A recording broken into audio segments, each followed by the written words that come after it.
Si Yvonne ay isang bilyonaryo, isang self-made na tao na walang inaatupag kundi ang kanyang mga negosyo. Sa edad na 30, mayroon siya mga restaurant, hotels at iba pang uri ng negosyo na nagpayaman sa kanya. Subalit, sa kabila ng lahat ng tagumpay at yaman, may isang bagay na hindi niya nakamtam, mga kaibigan.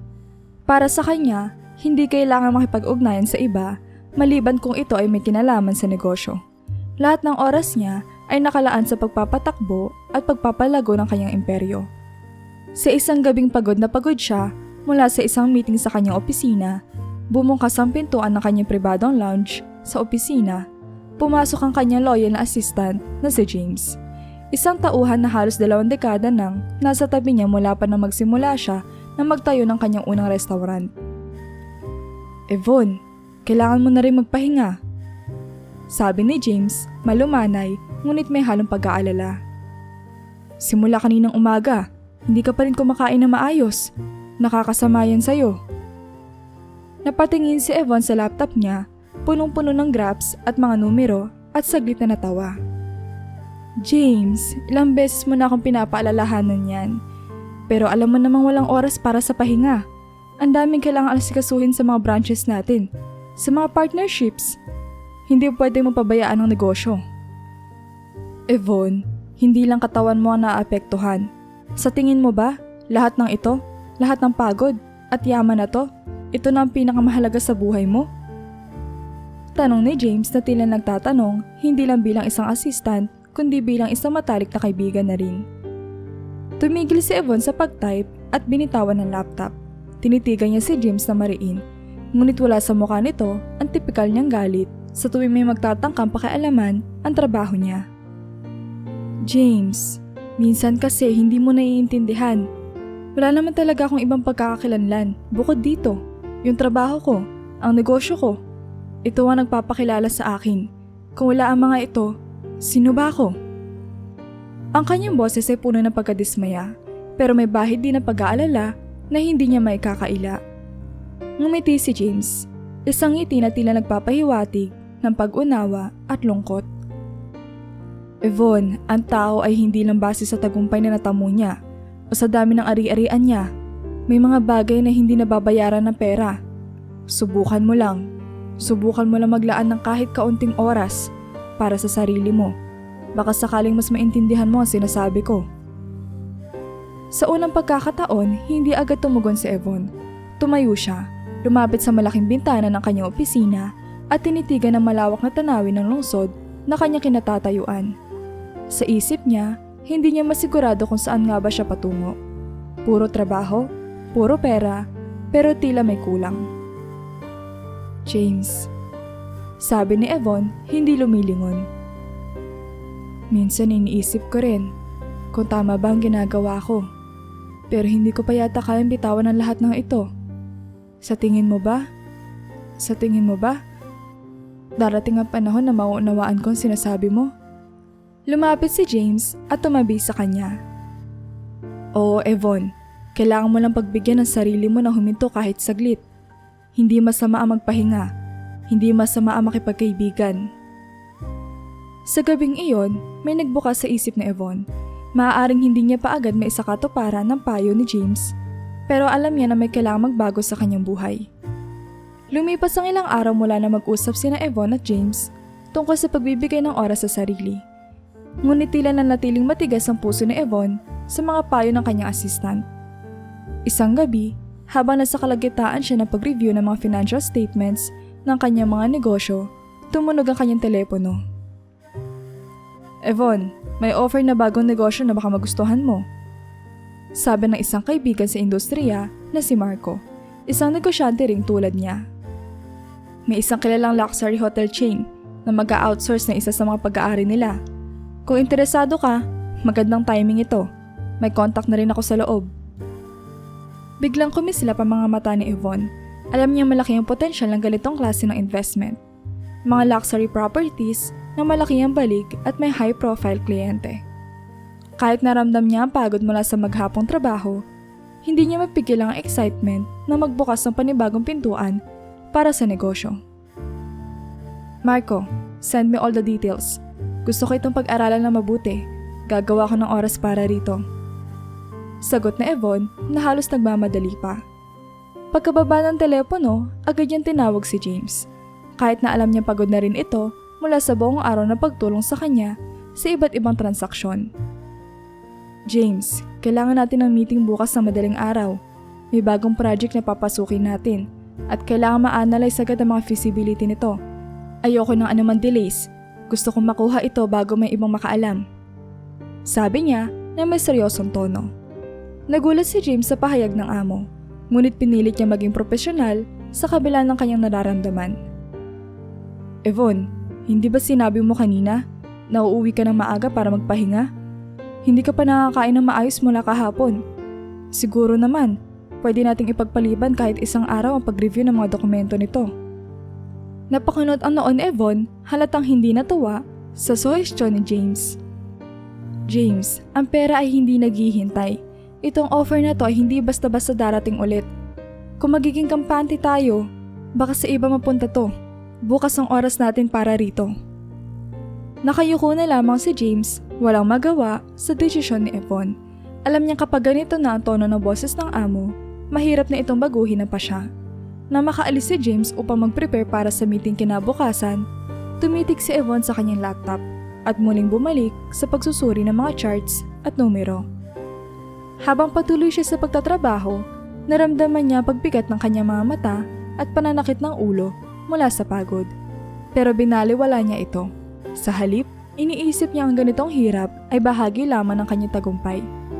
Para sa kanya, bawat minutong ginugugol niya sa trabaho ay isang hakbang patungo sa mas malaking yaman at kapangyarihan. Hindi ko ito pwedeng palampasin. Bulong niya sa sarili. Lahat ng ginagawa ko ay para sa mas malaking kita, para mas lumago pa ang imperyo ko. Sa gabing iyon, muling pinatunayan ni Yvonne ang kanyang pagiging mapagmatigas. Isang taong handa magsakripisyo ng lahat, kahit na ang sariling kalusugan at kaligayahan, para lamang sa kanyang hangarin na magkaroon ng mas malaking tagumpay at yaman. Matapos ang ilang linggo mula nang masigurado ni Yvonne ang kanyang bagong negosyo sa luxury hotel chain, sunod-sunod ang naging adjustment sa kanyang oras. Patuloy ang pagdami ng kanyang inaasikaso at tila nawawalan na ang araw ang kanyang kalendaryo.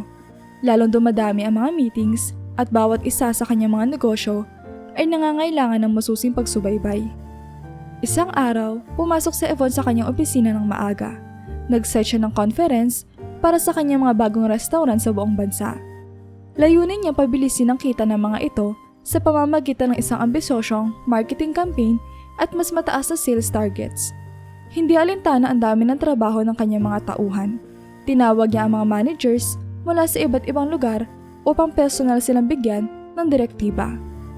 Pagdating ng lahat ng managers, agad silang tinipon ni Yvonne sa conference room. Pinakita niya ang mga bagong projections sa kita at ang mga hakbang para mapabilis ito makamit. Bawat slide ng kanyang presentation ay puno ng mga graph na nagpapakita ng kita, mga goal na nais niyang abutin at ang mga plano para palakasin ang kanilang market presence. Alam ko mahirap ang mga target na to, sabi niya sa harapan ng mga tao.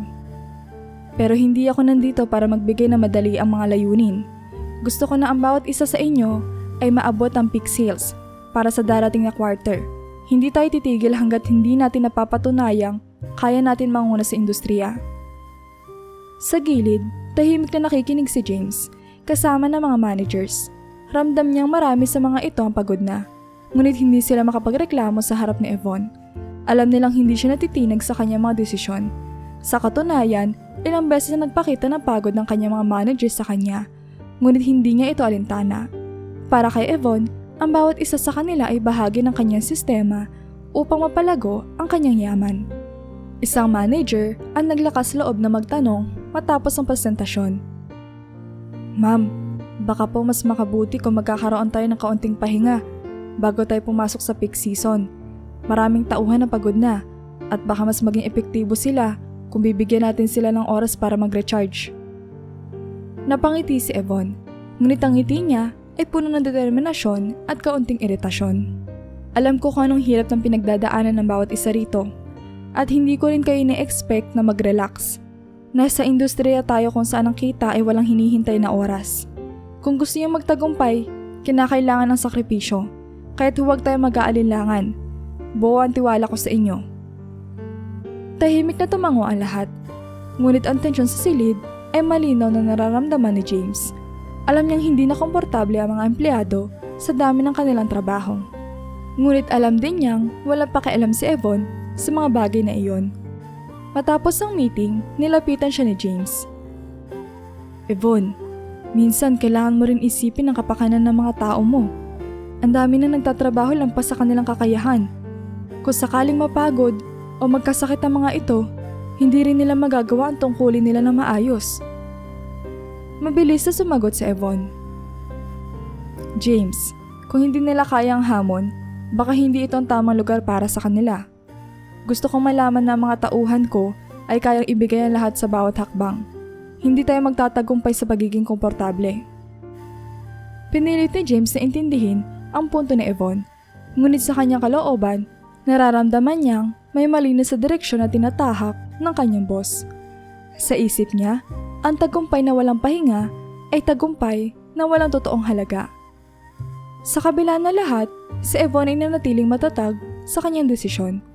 Patuloy niyang itinulak ang kanyang mga tauhan na makamit ang pinakamataas sa kita. Kahit pa nangangahulugan ito ng kawalan ng oras para sa kanilang sariling buhay. Sa paningin ni Yvonne, ang bawat oras na inilalaan ng kanyang mga tauhan ay isa lamang hakbang patungo sa kanyang ambisyon. Isang ambisyon tila walang hangganan.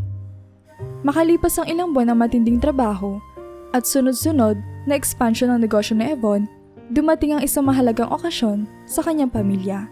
Nakatanggap siya ng tawag mula sa kanyang pinsan na si Maya, na nagtuturing sa kanya bilang isang nakatatandang kapatid. May nakatakdang family gathering sa kanilang probinsya para ipagdiwang ay ika-50 anibersaryo ng kasal ng kanilang mga lolo't lola. Isang bihirang okasyon kung saan magsasama-sama ang buong pamilya. Yvonne, sana naman makauwi ka kahit isang araw lang. Alam kong sobrang busy ka, pero ang tagal na nating hindi nagkikita. Pakiusap ni Maya sa telepono. At tagal ang pinapangarap ni na lolo at lola na makita magkasama-sama tayong lahat. Hihintayin ka nila. Saglit na natahimik si Yvonne habang nakikinig kay Maya. Alam niyang bihirang makausap ng pamilya ang isang abalang tao na tulad niya at may kaunting lungkot sa kanyang kalooban sa tuwing naririnig niya ang tungkol sa mga okasyon na madalas niyang hindi nadadaluhan. Ngunit sa kabilang banda, ang dami ng kanyang nakaabang na trabaho at mga nakaschedule na meetings ang pumipigil sa kanya. Maya, naiintindihan ko ang sinasabi mo. Pero alam mo naman ang sitwasyon ko, di ba? May mga mahalagang business deals na kailangan kong ayusin. Hindi pwedeng iwanan ng mga yun. Paliwanag niya sa malamig na boses. Pero Yvonne, lola at lola natin to. Sagot ni Maya, may halong pagkadismaya. Lahat naman kami may mga trabaho rin, pero naglalaan kami ng oras. Kahit isang beses lang, para naman sa pamilya. Sa kabila ng sinseridad ni Maya, hindi niya maiwasang sumagot ng formal at walang emosyon. Alam kong mahalaga ito para sa inyo, pero may mga bagay na mas kailangan kong atupagin ngayon. Ayoko mawala mga opportunities sa negosyo ko. Pasensya ka na Maya, batiin mo na lang sila para sa akin. Pagkababa ng telepono, bumalik si Yvonne sa kanyang computer at sinimulang basahin ang mga dokumentong kailangan niya repasuhin para sa darating na business convention. Sa kabila ng kanyang desisyon na manatili sa trabaho, may kaunting kirot sa kanyang puso. Alam niyang malaki ang pagmamahal ng kanyang pamilya sa kanya at alam din niyang may mga oras na hindi na maibabalik. Habang patuloy siya nagtatrabaho, dumaan si Jim sa kanyang opisina upang magdala ng mga karagdagang dokumento. Napansin nito ang kakaibang lungkot sa mata ni Yvonne, kaya't naglakas loob siyang tanungin. May problema ba, Yvonne? Wala naman, James. Sagot ni Yvonne habang nagpapatuloy sa pagbasa. Pinipilit lang nila akong umuwi para sa isang family gathering. Alam mo namang hindi ko maiiwan ng trabaho. Ang daming kailangan asikasuhin. Napabuntong hininga si James. Yvonne, minsan ang mga simpleng oras kasama ang pamilya ay mas mahalaga pa sa mga deal na ginagawa natin. Hindi mo na may ibabalik ang mga ganitong pagkakataon. Saglit na natigilan si Yvonne, ngunit agad din binaliwala ang sinabi ni James. Naiintindihan ko naman, pero sa ngayon, ang negosyo ang priority ko. Hindi nila maintindihan ang laki ng responsibilidad ko dito. Sa kabila ng kanyang matigas na paninindigan, nanatiling tahimik si James. Ngunit ramdam niya ang panghihinayang para kay Yvonne. Alam niya may mga bagay na hindi kayang bilhin ng pera at alam niyang isang araw ay maaaring pagsisihan ito ng kanyang amo. Ngunit ngayon, tila bulag si Yvonne sa lahat ng iyon. Pilit na tinataboy ang anumang emosyon na maaaring maglayo sa kanya mula sa kanyang mga plano. Sa paglipas ng araw na iyon, naging masidihi pa ang determinasyon ni Yvonne na tapusin ang lahat ng trabaho bago ang kanyang business convention. Hindi niya alam, ngunit habang abala siya sa pagtutok sa kanyang laptop at mga meeting, ang kanyang pamilya ay naghahanda ng isang espasyong bakante para sa kanya sa okasyong alam nilang hindi na naman niya dadaluhan. Makaraan ng ilang linggo mula sa family gathering na hindi nadaluhan ni Yvonne, nagkaroon siya ng isang bihirang pagkakataon na magbakasyon. Sa kabila ng dami ng kanyang trabaho, naramdaman niyang kailangan na rin niya magpahinga kahit isang beses. Naengganyo siya ng ilang business associates na sumama sa isang weekend trip sa isang pribadong isla. Matagal na rin niyang hindi nararanasan ang ganitong klaseng bakasyon. At sa kauna-unahang pagkakataon, pinilit niyang bitawan ang kanyang mga gawain sa loob ng 2 araw. Habang nakahanda na ang kanyang mga gamit para sa biyahe, bigla siya nakatanggap ng tawag mula sa isang investor. May paparating na mahalagang business deal sa isa sa kanyang mga restaurant chains. Isang oportunidad na magdadala ng mas malaking kita sa buong kumpanya. Kung sakaling makuha niya ang deal na ito, malalampasan niya ang kanyang mga kompetitor at lalo pang lalaki ang kanyang impluwensya sa industriya. Yvonne, ito na ang pagkakataon. Sa tingin ko, magandang tumutok tayo rito. Alam ko magandang naging pag-setup mo ng negosyong ito. Pero kailangan natin ang pirma mo mismo sa kontrata para makuha ang investor na to. Sabi ng kanyang investor nung may kasabikan sa telepono. Napabuntong hininga si Yvonne habang nakikinig sa detalye ng deal. Naramdaman niyang ang excitement na muling magtrabaho ay bumabalik. Ngunit sa kabilang banda, alam niya ilang oras na lang ay lilipad na siya para sa inaasam na bakasyon. Tiningnan niya ang kanyang maletang nakahanda na sa isang sulok ng opisina. Ngunit hindi niya mapigilang bumalik sa focus ng trabaho. James, sabi niya sa kanyang assistant na papasok sa kanyang opisina para sana ihatid siya sa airport. Mukhang kailangan nating ipagpaliban ang trip na to. Hindi pwedeng basta na lang natin palampasin ang ganitong klaseng opportunity. Alam mo naman, nabihira lang ito dumating. Napatigil si James at tumingin kay Yvonne na may halong panghihinayang. Yvonne, ilang beses mo nang ipinagpaliban ng ganitong mga pagkakataon. Sa tingin ko, kailangan mo rin ng oras para sa sarili mo. Hindi puro trabaho lang ang mundo. James, hindi mo naiintindihan. Sabi ni Yvonne habang binabalik ang mga damit sa loob ng kanyang maleta. Hindi pwedeng basta ko nalang iwanan ng ganitong kalaking deal. Kung papayagan ko ang sarili ko magpahinga ngayon, baka mawalan ako ng isang oportunidad na matagal kong hinintay. Ito ang nagpapakilala sa akin. At saka, ano ba naman ang ilang araw na bakasyon kung may mas malaking kita kong haharapin? Tinitigan siya ni James.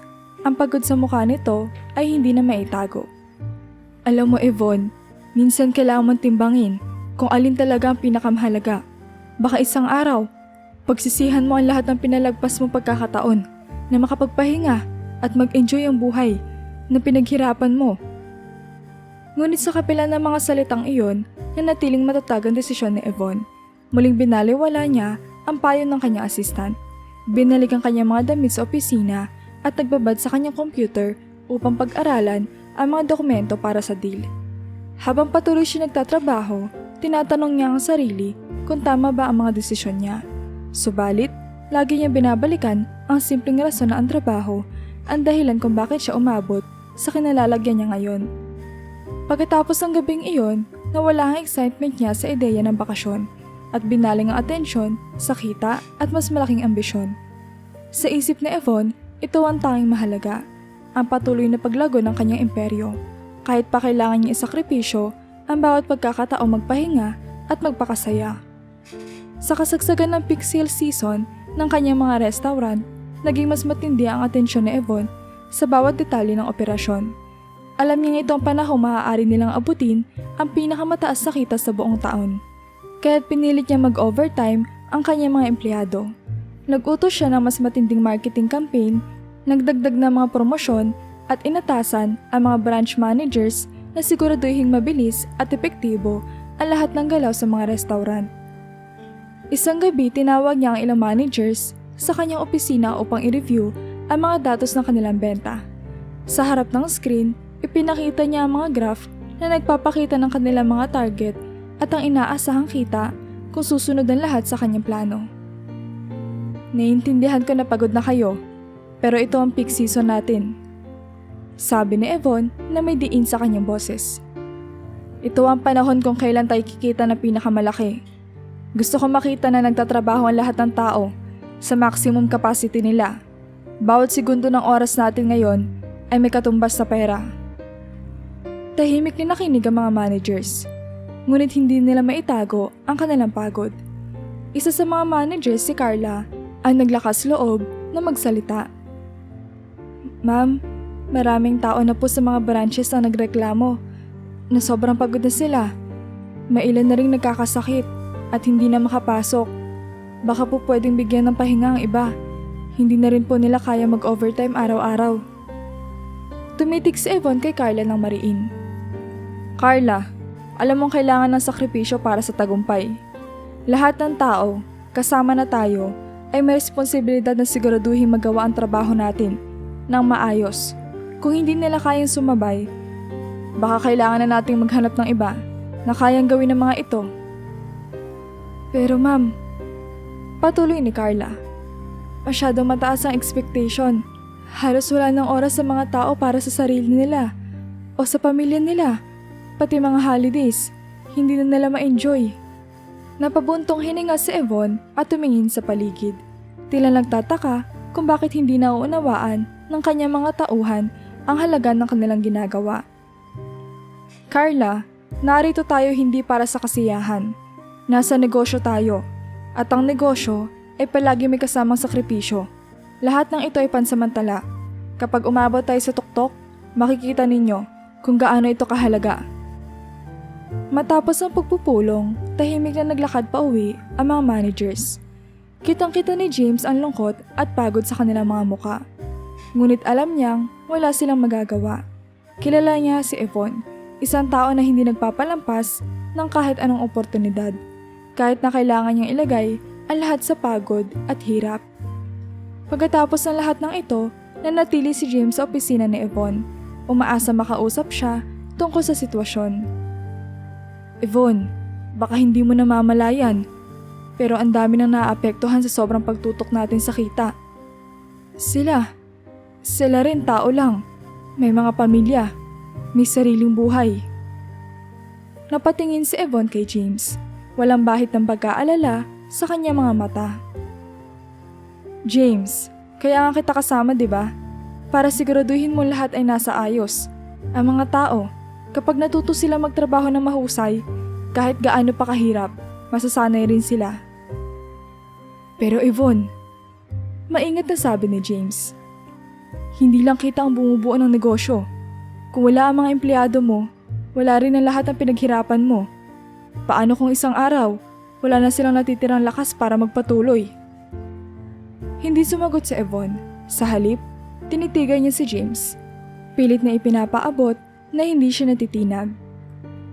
James, alam kong tamang desisyon ko. Ang pera ay hindi basta-basta dumarating.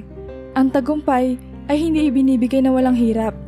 Kapag naging matagumpay tayo, lahat ng sakripisyong ito ay magiging sulit. Tumango si James. Ngunit sa kanyang isip, nararamdaman niyang may limitasyon ang lahat ng bagay. Alam niya hindi lahat ng sakripisyo ay nasusuklian ng kasiyahan o tagumpay, lalo na kung walang balanse sa buhay. Ngunit si Yvonne, sa kanyang pang matigas na puso, ay tila hindi pa handang tanggapin ang katotohanan na hindi lahat ng bagay ay kayang mabili ng pera. Isang gabi, dumaan si Yvonne sa isa sa kanyang mga restaurant upang tingnan kung maayos ang takbo ng operasyon. Palaging hands-on si Yvonne pagdating sa kanyang mga negosyo. Ngunit madalas ay iniiwasan niya makisalamuha sa mga tauhan.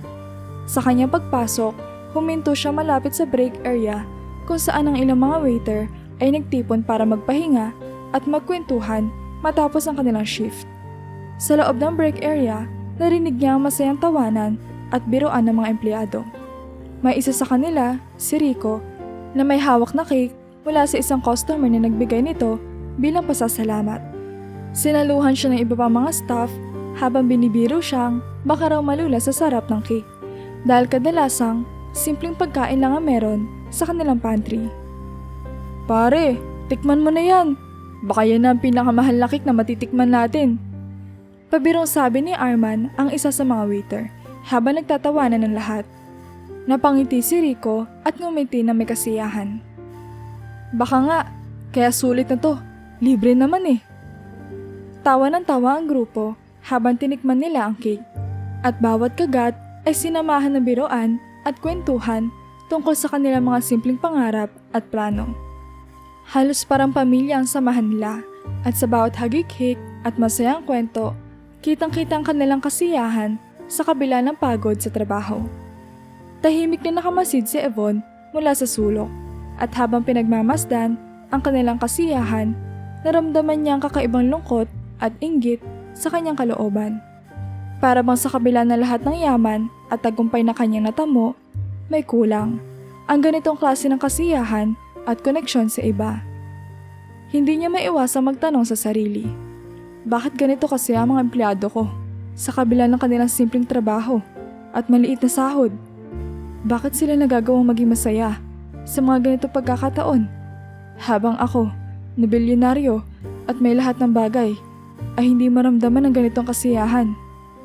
Nakatayo pa rin si Yvonne na titigilan habang ang mga empleyado ay patuloy sa kanilang kwentuhan at tawanan. Sa kabila ng lungkot na nararamdaman, nagkaroon siya ng ideya.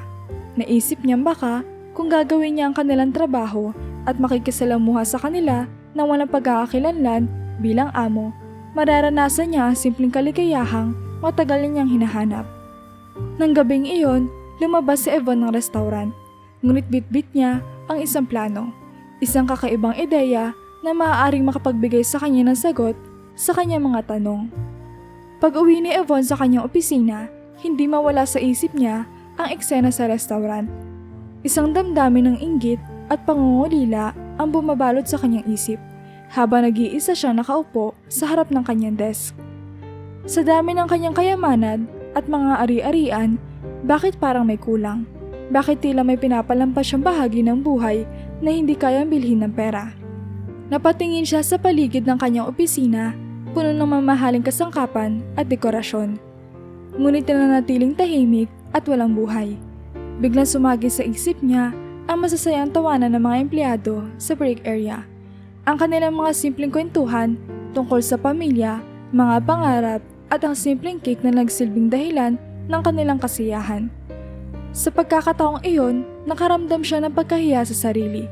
Sa kabila ng lahat ng tagumpay at pag-aari niya, tila hindi niya nararanasan ang ganitong uri ng kasiyahan. Pinikit na Yvonne ang kanyang mga mata at inalala ang bawat tagpo sa break area. Bakit siya ang isang bilyonaryo at may-ari na lahat ng ito ay walang ganitong klaseng kasiyahan? Nakaramdam siya ng pagkabahala at tanong sa sarili. Napagtanto niyang sa dami ng mga oras na inilalaan niya sa negosyo, nakalimutan niyang bigyan ng oras ang sarili at ang tunay na halaga ng relasyon sa ibang tao. Parang siya lang mag-isa sa tuktok ng isang mataas sa tore, habang ang lahat ng tao ay nasa ibaba, masaya at magkakasama. Sa tuktok ng tagumpay, parang lalo siyang napalayo sa simpleng ligaya ng pakikipagkaibigan at pakikisama. Maya-maya, may pumasok na ideya sa isip niya. Isang bagay na hindi pa niya nagagawa noon. Paano kung subukan ko maging isa sa kanila? Kahit sandali lang.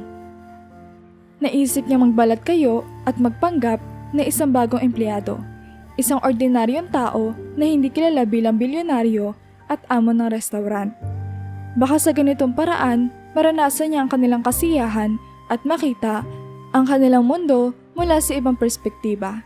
Napangiti si Yvonne sa kanyang naisip. kahit pa may kaunting kaba sa kanyang puso. James. Tawag niya sa kanyang assistant na nakatayo malapit sa pintuan. Lumapit agad si James. Hindi inaasahan ang seryosong ekspresyon sa mukha ng kanyang amo. James. Sabi ni Yvonne. Nais kong subukan ng isang bagay. Gusto ko maranasan kung paano maging isang ordinaryong empleyado. Halatang nagulat si James, ngunit hindi siya nakapagsalita. Alam niya si Yvonne ay hindi basta-basta nagdedesisyon na walang dahilan. Ngunit hindi niya inaasahan ang ganitong plano mula sa kanyang amo. I want to go undercover as a waiter. Paliwanag ni Yvonne. Gusto ko malaman kung paano sila nagiging masaya sa simpleng bagay. Gusto ko maranasan yon, yung pakiramdam ng pagiging bahagi ng isang grupo na hindi bilang isang amo o bilyonaryo, kundi isang tao lang nakasama nila. Nang gabing iyon, napagdesisyonan ni Yvonne na isakatuparan ng kanyang plano. Sa darating na mga araw, magiging handa siyang pumasok sa restaurant, hindi bilang si Yvonne na bilyonaryo, kundi bilang isang ordinaryong bagong hire na nagmula umano sa probinsya. Ilang araw ang lumipas at nakahanda na ang lahat ng kailangan ni Yvonne para sa kanyang bagong buhay bilang isang waiter. Sa tulong ni James, inayos nila ang kanyang background story at siniguradong walang makakakilala sa kanya bilang may-ari ng restaurant. Nagpagawa rin siya ng kanyang simpleng uniforme at nagpalit ng estilo ng kanyang buhok upang hindi agad siya makilala ng kanyang mga empleyado. Sa unang araw ng kanyang pagpapanggap, pumasok siya sa restaurant sa simpleng pananamit at may kaunting kaba. Nagpakilala siya bilang Eva, isang bagong hire mula sa probinsya na nagbabakas sakaling makahanap ng trabaho sa lungsod. Agad naman siyang sinalubong ni Rico, ang parehong waiter na nakita niyang masaya nagkukwentuhan noong nakaraang linggo. Eva, tama ba? Tanong ni Rico na may ngiting mainit at magiliw. Ako si Rico. Ako ang magiging buddy mo dito sa unang araw mo para matutunan mo lahat ng kailangan. Ngumiti si Yvonne at tumango na parang totoong-totoo na bago lamang siya sa lugar. Oo Rico, salamat ah. Medyo kinakabahan nga ako pero excited din. Wala yun! Sagot ni Rico, sabay tapik sa balikat ni Yvonne. Madali lang to, sa umpisa lang nakakapanibago, pero sanayan lang yan. Dito, tulungan tayo palagi, lalo na pag busy. Habang nagpapakilala si Yvonne sa ibang empleyado, napansin niyang masayahin at magaan ang pakikitungo ng bawat isa sa kanya. Iba ang atmosfera ng pagiging isa sa mga empleyado kumpara sa dati niyang pamamasid bilang amo. Ramdam niya ang pagiging bukas at magiliw ng mga tao sa kanya at unti-unti niyang nararamdaman ang isang uri ng kasiyahan na matagal na niyang hindi nararamdaman. Sa mga sumunod na oras, inikot siya ni Rico sa buong lugar at ipinakita ang bawat bahagi ng restaurant, mula sa dining area hanggang sa kusina. Pinakita rin ni Rico kung paano ang tamang serve ng pagkain, pati na rin ang mga simpleng pagtrato sa mga customer. Napansin ni Yvonne kung paano nagsusumikap si Rico na ituro sa kanya ang bawat detalye at nakaramdam siya ng paggalang sa dedikasyon nito sa trabaho. Alam mo Eva, sabi ni Rico habang inaayos sa mga mesa sa dining area. Dito sa trabaho, hindi mo kailangan maging perpekto. Basta maging masipag ka lang at marunong makisama. Tatanggapin ka ng lahat. Dito nga kahit pagod na kami, napapasaya pa rin namin ang isa't isa para kaming magkakapamilya rito. Napangiti si Yvonne sa sinabi ni Rico. Hindi niya akalaing sa simpleng setting ng restaurant ay may ganitong uri ng koneksyon ang mga tao. Naalala niya ang sarili niya sa opisina. Lagi mag-isa, lagi nakapokus sa trabaho, ngunit parang may kulang. Isang bagay na ngayon ay unti-unti niya natutuklasan sa mga simpleng pagkakaibigan at kasamahan ng kanyang mga empleyado. Sa pagtatapos ng kanyang unang araw bilang Eva, nakaramdam si Yvonne ng kasiyahan at pagod na may kasamang kasiyahan. Ngayon, naranasan niya ang ganitong simpleng trabaho. Nakita niya kung paano pahalagahan ng mga tao ang bawat oras na may kasama sila. Lumipas ang araw na may bago siya natutunan, hindi lang tungkol sa trabaho bilang waiter, kundi tungkol sa totoong koneksyon at pagkakaibigan. Isang bagay na mas mahalaga kaysa sa kahit anong kayamanan. Sa sumunod na araw, nagsimula na si Yvonne sa kanyang unang buong shift bilang Eva, isang ordinaryong waiter. Nagising siya ng maaga, sinuot ang simpleng uniforme na pang-waiter at inihanda ang sarili sa mga hamon ng araw. Sa pagpasok niya sa restaurant, sinalubong siya ng mga makakatuwang niya sa trabaho. Sina Rico, Carla at iba pang staff na agad na nagpapakita ng kasiyahan sa kanyang pasensya. "Uy Eva, ready ka na ba sa unang buong shift mo?" Tanong ni Carla na may ngiti habang inaayos ang menu sa harapan. Oo naman." Sagot na Yvonne, ngumingiti rin. "Medyo kinakabahan lang." "Huwag kang mag-alala," sabi ni Rico. "Nandito lang kami para tulungan ka. Kung may tanong ka o kung may hindi ka naiintindihan, huwag kang mahiya magtanong. Dito, lahat ang tutulungan." Habang dumarating ang mga customer at unti-unti nang napupuno ang restaurant, nagsimula ang tunay na pagsubok kay Yvonne bilang waiter. Nakaranas siya ng iba't ibang sitwasyon. May mga customer na masungit, mga bata nagtatakbuhan, at mga table na kailangan agad ayusin patapos kumain ng mga naunang guest. Mabilis niyang naramdaman ang bigat ng trabaho, ngunit hindi niya inaasahang magkakaroon siya ng kasiyahan habang ginagawa ang mga ito. Isang customer nagtanong sa kanya tungkol sa mga special dishes ng restaurant at mabilis siyang tinulungan ni Carla sa pagpapaliwanag. Nagpasalamat ang customer at napangiti si Yvonne na makita ang tuwa sa kanilang mga mata habang kumakain. "Ang saya pala ng feeling kapag nasusuklian ng ngiti ang pagod mo." Bulong niya sa sarili. Habang abala sa pag-serve ng pagkain at pag-aayos ng mga mesa, nakaramdam siya ng kakaibang sigla. Hindi lamang dahil sa trabaho, kundi dahil sa mga kasama niyang masaya nagtutulungan sa kabila ng pagod. Kahit abala ang bawat isa, makikita sa kanilang pagpapahalaga sa isa't isa. Ang pag-abot ng baso ng tubig sa isa kapag nauuhaw, ang pagtulong sa pagbitbit ng mga plato kapag puno na ang mga dalahin. Minsan pa, naririnig niya ang masasayang kwentuhan ng mga kasama niya sa break area at sa bawat tawa at biro, naramdaman niya ang simpleng ligaya ng pagiging bahagi ng grupo. Habang tumutulong siya kay Rico sa pag-aayos sa mga utensil, bigla siyang tinanong nito. "Eva, mukhang enjoy ka na rin dito ah. Sa probinsya niyo ba? May ganitong trabaho ka na rin dati?" Napatingin si Yvonne kay Rico, bahagyang nagulat sa tanong, ngunit mabilis na nakabawi. Hindi masyado. First time ko rin kasi makisama sa ganitong karaming tao sa trabaho. Masaya pala." Ngumiti si Rico. "Ganun talaga. Dito kasi, hindi ka mapapagod kung kasama mo yung mga taong masaya ka. Sa totoo lang, hindi naman kalakihan ang kita dito. Pero mahalaga sa amin na masaya ang samahan. Yun ang nagpapagaan sa lahat." Napatango si Yvonne, alam niya sa mundo ng negosyo, laging pera ang tinuturing na sukatan ng tagumpay. Ngunit dito, sa simpleng mundo ng mga waiter, ibang klaseng yaman ang nakikita niya. Isang yaman na hindi mabibili ng kahit gaano karaming pera. Sa pagtatapos ng kanyang unang buong shift, kahit napagod, napansin ni Yvonne ang kakaibang kasiyahang bumabalot sa kanyang kalooban. Naglakad siya palabas ng restaurant na may ngiti. Ramdam ang kasiyahan at ang pakiramdam ng pagiging kabilang sa isang tunay na samahan. Nalaman niya na ang kasiyahan at pakikisama ay hindi nakukuha sa taas ng posisyon o dami ng pera. Minsan, matatagpuan ito sa simpleng pagtulong, pagtawa at pagiging bahagi ng isang grupo na nagmamalasakit sa isa't isa.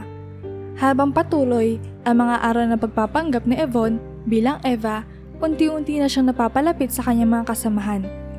Mas nakilala niya si Rico na may pangarap na magkaroon ng sariling maliit na kainan balang araw. Si Carla naman na nagtatrabaho para suportahan ang kanyang mga kapatid sa pag-aaral. At si Arman na nagpapatawa at nagbibigay inspirasyon sa kanilang grupo sa kabila ng kanyang sariling mga pagsubok sa buhay. Isang gabi, matapos ang kanilang shift, nagkayayaan ng mga waiter na maghapunan sa isang simpleng karinderya sa labas ng restaurant. Niyaya nila si Eva na sumama at hindi nagdalawang isip si Yvonne. Bagamat bihira sa kanya ang ganitong simpleng pagsasalo-salo, may halong excitement siyang sumama. Dala ang panibagong pananabik na makilala pa ang mga kasamahan. Habang kumakain sila ng sinigang at pritong isda, nagsimulang magkwentuhan ng grupo tungkol sa kanilang mga pangarap at mga pagsubok sa buhay. Isa-isa nilang ibinahagi ang mga kwento ng kanilang pamilya at mga dahilan kung bakit pinipili nilang manatili sa trabaho. Kahit pa may mga pagkakataong gusto na nilang sumuko dahil sa pagod. Kahit mahirap ang buhay, may rason pa rin tayong magsikap, di ba? Sabi ni Carla habang nakangiti. Kahit halatang pagod na sa mga nakaraang araw. Sabi nga ni Lola, may mga bagay na hindi mo kailangang bilhin para maging masaya. Napatango si Rico at binuhat ang baso niya. Tama ka dyan, Carla. Para sa akin, yung samahan natin dito ay nagpapagaan sa lahat ng hirap. Dito ko naramdaman na may pamilya pa rin ako, kahit malayo ako sa totoong pamilya ko. Napatingin si Yvonne sa kanila, ramdaman lalim ng kanilang mga pinagdadaanan at ang kasiyahan sa simpleng samahan.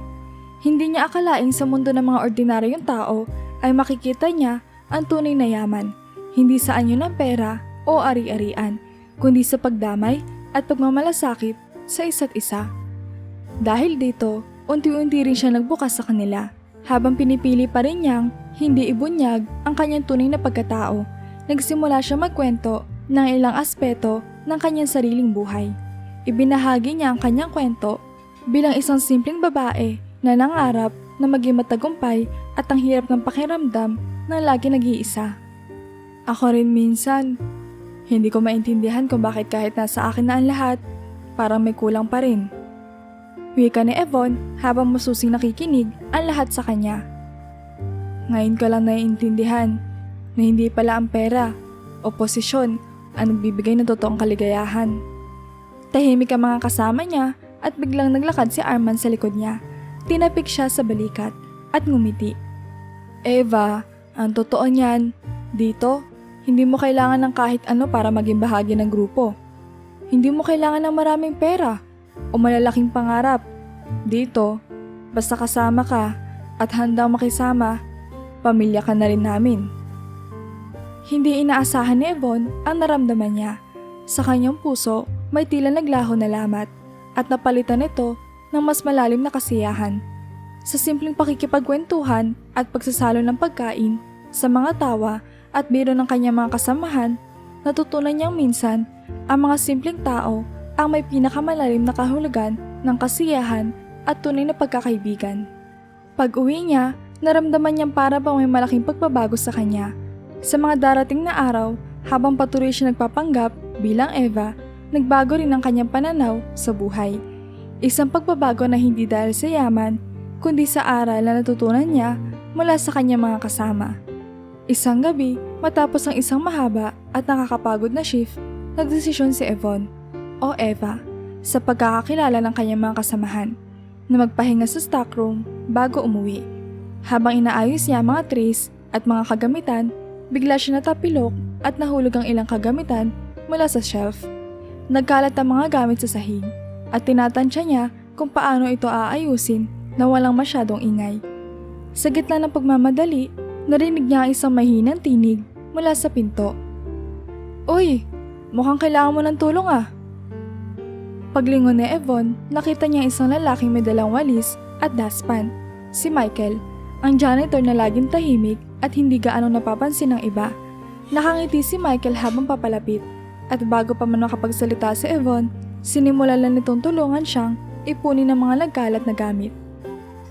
Salamat Michael, sabi ni Yvonne bahagyang nahihiya dahil sa abalang kanyang nagawa. Medyo naging clumsy lang ako. Ngumiti si Michael at tumango. Walang problema, nangyayari talaga yan sa lahat. Sabi nga nila, mas masaya kapag may kasama ka nag-aayos ng gulo. Sa simpleng biro ni Michael, naramdaman ni Yvonne ang gaan sa kanyang kalooban. May kakaibang init sa pagkatao ni Michael, mukhang tahimik at mapagkumbaba. Ngunit may kasiyahan sa bawat kilos at salita. Nakipagkwentuhan si Michael habang sabay silang nag-aayos sa stockroom. At doon nalaman ni Yvonne na si Michael ay isang masayahing tao. Simple ang mga pangarap at kontento sa kasalukuyang buhay. Habang nag-uusap, nabanggit ni Michael ang kanyang buhay sa probinsya. kung saan ang pamilya niya ay may maliit na taniman. Minsan nakakamiss din yung simpleng buhay. Dito kasi, lahat mabilis, pero iba pa rin yung kalmado sa probinsya. Simple lang, pero masaya ka na. Tahimik na nakinig si Yvonne, natutunaw sa bawat kwento ni Michael. Para bang ipinapakita nito ang isang bahagi ng buhay na matagal na niyang hindi napapansin. Ang kasiyahan sa simpleng bagay, ang pagmamahal sa mga bagay na hindi nakasalalay sa pera o ambisyon. Nakakatuwa, Michael. Wika ni Yvonne habang pinapahid ang pawis sa kanyang noo. Iba rin pala ang kasiyahan kapag nakikinig ka sa ganitong kwento. Parang may mas malalim na halaga. Nagkatinginan sila at sandaling natahimik bago muling nagtawanan. Hindi na malaya ni Yvonne na may kung anong kakaiba ang nararamdaman niya. May kapayapaan siyang hindi pa nararanasan noon at sa piling ni Michael, tila natutunan niyang pahalagahan ang mga maliliit na detalye sa buhay. Isang bagay na wala sa marangyang mundo ng negosyo at yaman na kanyang ginagalawan. Bago sila umalis sa stockroom, tinapik ni Michael si Yvonne sa balikat. Alva, kapag may kailangan ka ulit na tulong, tawagin mo lang ako. Madalas lang ako nandito sa paligid. Ngumiti si Yvonne at tumango. Habang lumalabas ng stockroom na may mas malalim na pagtingin sa mundo, ngayon ay alam niya hindi lamang trabaho ang nagpapaligaya sa kanya, kundi ang simpleng pasensya ng isang taong katulad ni Michael na walang ibang hinihingi kundi ay makasama siya sa mga simpleng gawain ng buhay. Habang lumilipas sa mga araw, lalong naging malapit sina Yvonne at Michael. Sa tuwing natatapos ang kanilang shift, nagkakaroon sila ng pagkakataong mag-usap at magkwentuhan, kahit sa simpleng sandali sa break area o sa likod ng restaurant. Mas napapansin ni Yvonne ang kabutihang loob ni Michael, kung paano ito laging handang tumulong sa mga kasamahan, palaging may ngiti sa kabila ng kanyang mabibigat na gawain at may simpleng kasiyahan sa bawat araw. Isang gabi, matapos ang isang mahabang shift na puno ng mga demanding na customer, umupo si Yvonne sa break area, pagod, ngunit may kakaibang sigla. Ilang sandali lang at lumapit si Michael. May dalang 2 tasa ng kape. Eva, mukhang kailangan mo ng pampalakas. Sabi ni Michael, iniaabot ang 1 tasa ng kape. Nagpasalamat si Yvonne at sumimsim ng kape. Salamat, Michael. Alam mo, napansin ko, kahit gaano kahirap ang araw mo, lagi kang masaya at positibo. Paano mo nagagawa yun? Napangiti si Michael, tumingin sa malayo at saglit na nag-isip bago sumagot. Siguro, sanayan lang din. Mahirap pa ng buhay dito sa syudad, lalo na sa trabaho. Pero iba pa rin ang saya kapag masaya ka sa ginagawa mo. Tsaka, sa totoo lang, sa dami ng problema sa mundo, pipiliin mo na lang na maging masaya sa mga maliliit na bagay. Napaisip si Yvonne sa sinabi ni Michael. Nakita niya sa mga mata nito ang katatagan at simpleng kaligayahan na bihira niya makita sa mundo ng negosyo, kung saan lagi may pressure at ambisyon. Alam niya may mga bagay na matagalan niyang nakalimutan, mga bagay na minsan ay mahirap maabot kahit sa kabila ng kayamanan. Habang tumatagal ang pag-uusap nila, hindi na iwasang ibahagi ni Michael ang kanyang mga pangarap. Alam mo, Eva, minsan iniisip ko rin kung paano kaya kung bumalik ako sa probinsya namin. May taniman kasi kami ng niyog at gulay. Ang sarap siguro mamuhay doon ng tahimik at simple. Pero syempre, kailangan ko magtrabaho dito para sa pamilya ko. Muling napuno si Yvonne ng paghanga kay Michael. Sa kabila na lahat ng paghihirap, hindi ito nawawala ng pag-asa at pangarap. At sa bawat salita ni Michael, lalo lumalalim ang pagkagusto ni Yvonne sa kanya. Hindi niya inaasahan na makakakita siya ng ganitong uri ng kasiyahan at inspirasyon sa isang tao na simple ang buhay, ngunit may malaking puso. Habang patuloy silang nag-uusap, napagtanto ni Yvonne na may bahagi sa puso niya ang unti-unting nahuhulog para kay Michael. Sa kabila ng kanyang pagpapanggap bilang isang ordinaryong waiter, nararamdaman niya ang tunay na koneksyon na hindi niya naramdaman kahit kailan sa mundo ng mga bilyonaryo. Kinagabihan, habang naglalakad pa uwi, napaisip si Yvonne sa nararamdaman niya. Ang bawat oras sa kasama niya si Michael ay nagiging mas makabuluhan, mas masaya. Waring sa bawat kwentuhan at ngiti ni Michael, natututo siyang pahalagahan ang buhay sa ibang paraan. Sa bawat araw na lumilipas, lalong tumitibay ang koneksyon sa pagitan ni Yvonne at Michael. Patuloy ang kanilang palihim na pagkikita matapos ang mga shift. Simple lamang ang kanilang pinag-uusapan. Ngunit sa bawat sandaling magkasama sila, lalong lumalalim ang nararamdaman ni Yvonne. Unti-unti, hindi na lamang kasiyahan ang nararamdaman niya tuwing kasama si Michael, kundi isang mas matinding damdamin na hindi niya inaasahan. Isang gabi, matapos ang kanilang shift, niyaya ni Michael si Yvonne sa rooftop ng building, kung saan matatanaw ang mga ilaw ng syudad. Bagamat mataas ang mga gusali sa paligid, ang kalmadong gabi at ang malamig na hangin ay nagbigay sa kanila ng tahimik na lugar kung saan tila silang dalawa lang ang mundo. Alam mo Eva, simula ni Michael habang nakatingin sa mga bituin. Palagi ako nagpapasalamat na dumating ka dito. Hindi ko akalaing makikilala ko ang isang tulad mo. Sa lahat ng kaibigan ko rito, iba ka. Parang lagi kami nalalaman sa mga bagay na hindi ko abot. Pero napaka-humble mo pa rin. Natawa si Yvonne bahagyang natatamaan sa sinabi ni Michael. Kung alam lang nito ang tunay na kwento ng kanyang buhay. Ngunit sa kabila na lahat ng kanyang mga pagpapanggap, naramdaman niyang sa piling ni Michael, siya ay naging totoo. Ang simpleng taong masaya sa mga oras na ito, hindi bilang isang bilyonaryo, kundi bilang si Eva. Kahit papaano, natutunan ko ring magpasalamat Michael. Sagot ni Yvonne, dahan-dahan ng boses. Hindi mo lang alam kung gaano ko kasaya sa tuwing magkasama tayo. Iba ka rin sa lahat ng nakilala ko, Michael. Parang napapalapit ako sa iyo sa isang paraan na hindi ko maintindihan. Natahimik si Michael, nakatingin sa kanya at kitang-kita ang pagkalito at emosyon sa mga mata. Eva, hindi ko alam kung nararapat. Pero parang ako rin. Parang nahuhulog na rin ang loob ko sa iyo. Halos hindi makahinga si Yvonne sa naririnig. Sa kabila ng pagkukunwari at ng kanyang sikreto, naramdaman niyang masaya siya sa naging tugon ni Michael. Nang marinig niya ang salitang iyon, tila sumabog ang lahat ng kanyang pinipigil na damdamin. Mahalaga ka sa akin, Michael. Hindi ko alam kung paano o bakit. Pero parang mas mahalaga ka sa akin kaysa sa anuman. Sagot niya nang may kaba ngunit may sinseridad sa boses. Ngumiti si Michael, tila nahihiya, ngunit masaya.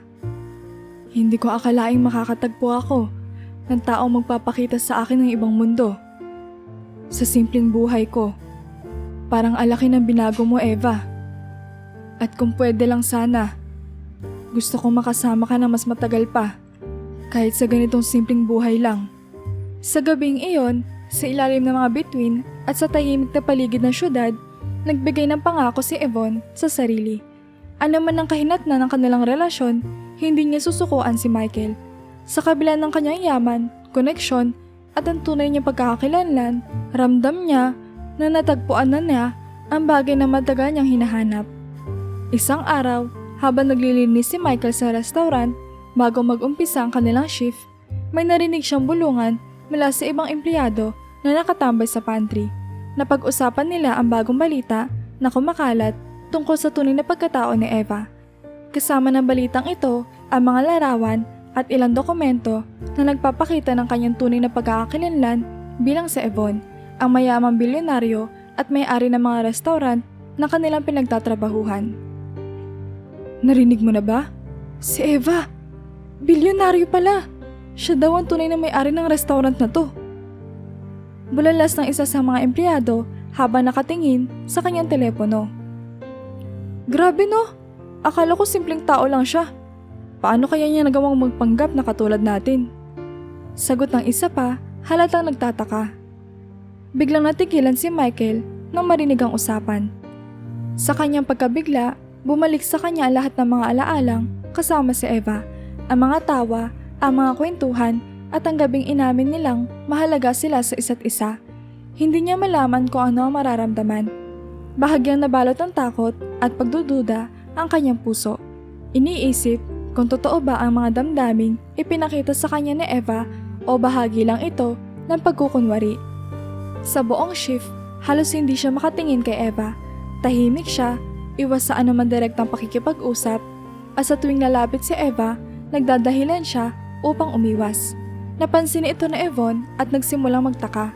Hindi niya maintindihan kung bakit parang nag-iba ang kilos ni Michael at bakit tila may bigat ang tingin nito sa kanya. Pagkatapos ng kanilang shift, sinundan ni Yvonne si Michael sa labas ng restaurant. Sa kauna-unahang pagkakataon, naramdaman niyang kailangan niyang ipaliwanag ang lahat ng bagay bago pa maging huli ang lahat. Nang makorner niya si Michael sa isang tahimik na sulok, nagpaliwanag siya na may kabang bumabalot sa kanyang dibdib. Michael, kailangan mo akong pakinggan. May dapat akong ipagtapat sa'yo. Sabi ni Yvonne, habol ang kanyang hininga at kitang-kita ang sinseridad sa kanyang mga mata. Tahimik si Michael, ngunit puno ng tanong at damdamin ang kanyang mga mata habang nakikinig. Ako nga si Yvonne. Ako ang may-ari ng restaurant na to at ng iba pang negosyo. Alam ko malaki ang kasalanan ko dahil nagkunwari ako, pero ginawa ko to para lang maranasan ang kasiyahan at pagiging bahagi ng isang grupo na tulad niyo. Michael, hindi ko inaasahan na magkakagusto ako sa'yo. Hindi ko inaasahang makakahanap ako ng tunay na kasiyahan sa piling mo. Ang lahat ng damdamin ko para sa'yo ay totoo. Napalunok si Michael, hindi alam kung ano ang sasabihin. Sa isang banda, ramdam niya ang sinseridad ni Yvonne, ngunit sa kabilang banda, naroon ang pagdududa. Bakit mo ginawa to, Eva? O Yvonne? Tanong niya, bahagyang nanginginig ang boses. Bakit hindi mo agad sinabi ang totoo? Hindi mo ba ako pinagkakatiwalaan? Napayuko si Yvonne, pinipilit ipaliwanag ang mga bagay na kahit siya ay nahihirapang unawain. Natakot akong sabihin sa'yo dahil baka isipin mong lahat ng ito ay laro lang para sa akin. Natagpuan ko sa'yo ang bagay na hindi kayang ibigay ng pera o posisyon. Mahal kita, Michael. At iyon ang dahilan kung bakit nandito ako sa harap mo ngayon. Handa akong ipaglaban ng relasyon natin. Sa kabila ng sakit at pagdududa, naramdaman ni Michael ang sinseridad sa bawat salita ni Yvonne. Alam niya ang pagmamahalan nila ay hindi basta-basta at hindi kayang pantayan ng anumang halaga. Sa gabing iyon, sa ilalim ng malamlam na ilaw ng kalsada, naramdaman nila ang isang pag-unawang hindi kailangan ng maraming salita. Puno ng emosyon, sinabi ni Michael. Kung totoo ang nararamdaman mo, hindi mo kailangan manatili sa mundo ng pera at yaman. Sana ay mas piliin mo ang kasimplihan, tulad ng pangarap natin. Sa pagkakataong iyon, malinaw kay Yvonne ang nais niyang gawin. Handa siyang talikuran ng lahat ng yaman at ambisyon para sa tunay na pagmamahalan na natagpuan niya sa piling ni Michael. Matapos ang masinsinang pag-uusap nila ni Michael, gumawa ng malaking desisyon si Yvonne. Alam niyang hindi na siya maaaring magpatuloy sa buhay ng pagkukunwari at hindi rin siya maaaring bumalik sa kanyang dating buhay na puno ng ambisyon at yaman na walang kaligayahan. Sa piling ni Michael, natutunan niya ang tunay na halaga ng kasimplihan at pagmamahal. Isang bagay na hindi niya kailanman naranasan sa kanyang marangyang mundo. Sa loob ng mga sumunod na linggo, inihanda ni Yvonne ang lahat ng dokumento para sa kanyang desisyon. Ipinatawag niya ang kanyang mga abogado at financial advisors upang ayusin ang proseso ng pag-donate ng kanyang mga ari-arian at kayamanan sa iba't ibang charity at foundation. Ang kanyang mga restaurant, hotels at iba pang negosyo ay maingat niyang pinamahagi sa mga organisasyong tumutulong sa mga nangangailangan. Sa kabila ng pag-aalinlangan ng kanyang mga tauhan, malinaw kay Yvonne ang kanyang plano. Nais niyang iwan ang lahat ng ito at magsimula ng isang simpleng buhay. Isang gabi, nagkita muli sina Michael at Yvonne sa rooftop kung saan unang nagkalapit ang kanilang mga damdamin. Alam ni Michael ang naging plano ni Yvonne at bagamat may pag-aalala siya, ramdam niyang handa na rin si Yvonne sa bagong yugto ng kanyang buhay. Michael, sabi ni Yvonne habang nakatingin sa malalayong ilaw ng lungsod. Wala na akong ibang inihiling, kundi ang makasama ka. Tinalikuran ko na ang lahat ng yaman at handa akong mamuhay ng simple kasama mo, malayo sa gulo ng syudad. Hawak ni Michael ang kanyang kamay, naramdaman ng sinseridad sa mga mata ni Yvonne. Yvonne, hindi ko inaasahang gagawin mo to para sa akin. Mahal kita, hindi dahil sa kung sino ka o kung gaano karami ang pera mo. Mahal kita dahil sa taong natutunan ko makasama at makilala. Ang yaman ay hindi mahalaga. Ang mahalaga ay ang pagmamahalan natin. Nagyakap silang dalawa, puno ng kasiyahan at pag-asa para sa buhay na kanilang bubuuin.